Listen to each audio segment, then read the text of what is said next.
पाठ 6 मास्टर जी।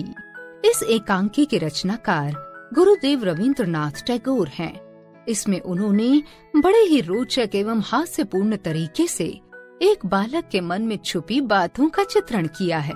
छात्र का नाम है मधुसूदन। उसे रामानंद नाम के मास्टर जी ट्यूशन पढ़ा रहे हैं। कमरे में मधुसूदन के पिता अशोक बाबू का प्रवेश। अशोक बाबू कहते हैं, कहिए रामानंद बाबू, मधुसूदन की पढ़ाई कैसी चल रही है? रामानंद, मधुसूदन शरारती तो बहुत है, पर पढ़ाई लिखाई में काफी होशियार है। कोई बात बार बार नहीं बतानी पड़ती, बस एक बार पढ़ा दो, वो भूलता नहीं। अशोक बाबू, अच्छा, मैं भी जरा देखूं कि वो कितना होशियार है। रामानंद, देखिए, खुशी से देखिए। मधुसूदन मन ही मन में, कल मास्टर जी ने वो धुनाई की थी कि हड्डियां आज भी दुख रही हैं। आज लेता हूँ बदला। इनकी भी छुट्टी न करवा दी तो मेरा भी नाम नहीं। अशोक बाबू, क्यों मधु, याद है सब? मधुसूदन, जो कुछ मास्टर जी ने पढ़ाया सब याद है। अच्छा, तो बता कि उद्भिज किसे कहते हैं? बाबूजी, जो उगे यानी मिट्टी को फोड़कर जो उसमें से ऊपर निकले। कोई उदाहरण इसका? मधुसूदन, केंचुआ। रामानंद गुस्से में आंखें तरेर कर, क्यों रे, क्या कहा? अशोक बाबू, जरा ठहरिए मास्टर जी, अभी आप कुछ ना बोलिए। मधुसूदन से, तुमने कविता पढ़ी है, यह बताओ कि वन में क्या खिलता है? मधुसूदन, कांटा। रामानंद बेंत उठाते हैं, क्यों गुरुजी, मारते क्यों है? मैं कोई झूठ कहता हूँ? अशोक बाबू, अच्छा, अब ये बताओ कि सिराजुद्दौला को किसने मारा? इतिहास क्या कहता है? मधुसूदन, कीड़ों ने।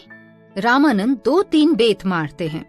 मधुसूदन कहता है, जी, खामखा मार खानी पड़ती है। सिर्फ सिराजुद्दौला को ही क्यों, सारे इतिहास को ही कीड़े चाट गए हैं। ये देखिए। पुस्तक दिखाता है। रामानंद मास्टर सिर खुजाते हैं। अशोक बाबू, व्याकरण याद है? जी है। कर्ता क्या है? जरा उदाहरण के साथ समझाओ। कर्ता किसे कहते हैं?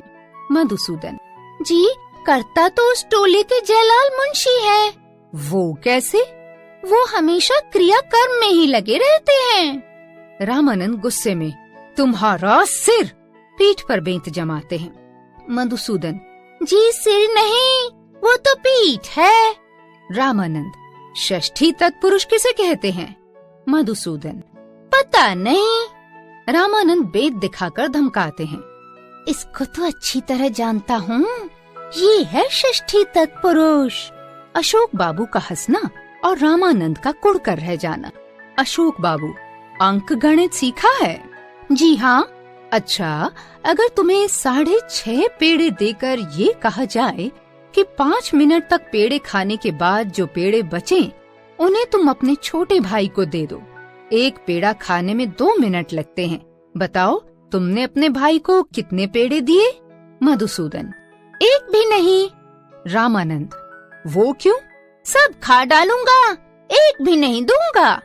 अशोक बाबू कहते हैं, अच्छा, बड़ का एक पेड़ रोज 1 सेंटीमीटर बढ़ता है।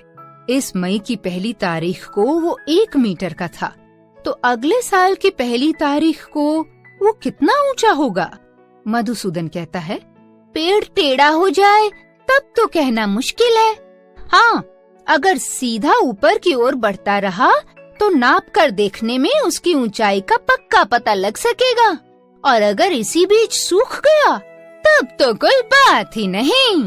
रामानंद कहते हैं, मार खाए बिना तुम्हारी अक्ल के दरवाजे नहीं खुलते। कमबख्त, मार मार कर कमर टेढ़ी कर दूंगा। अशोक बाबू कहते हैं, रामानंद बाबू, ये आपका वहम है। मारपीट से शायद ही कोई काम बन पाता है। कहा है कि गधे को पीटकर घोड़ा नहीं बनाया जा सकता, पर अक्सर घोड़ा पिटते पिटते गधा हो जाता है। आप अपनी बेंत समेत यहाँ से तशरीफ ले जाएं। कुछ दिन मधुसूदन की पीठ सुस्ता लें तो मैं खुद ही इसे पढ़ाऊंगा। मधुसूदन मन ही मन, जान बची। रामानंद कहते हैं, जान बची साहब, इस लड़के को पढ़ाना तो मजदूरों जैसा काम है। 16 आने मैन्युअल लेबर, 30 दिन एक लड़के को पीट कर सिर्फ 5 रुपए मिलते हैं, उतनी ही मेहनत से कहीं छत वत पीटूं तो कम से कम 10 रुपए तो मिल ही जाएंगे। अशोक बाबू हंसते हुए कहते हैं, अच्छा। रविंद्रनाथ टैगोर।